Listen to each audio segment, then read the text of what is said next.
How to disable dark mode in Google Maps. So hello guys, in this quick tutorial video I will tell you how you guys can do that. So it works on Android, iPhone or Samsung.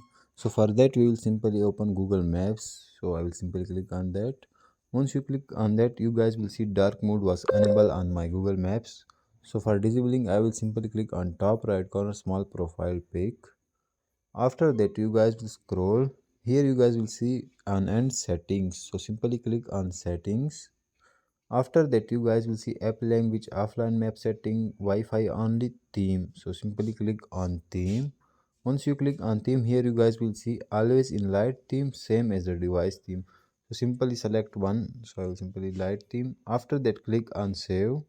Once you click on save now back, here you guys can see our theme was changed to normal from dark. So that's how you guys can do that. Thanks for watching.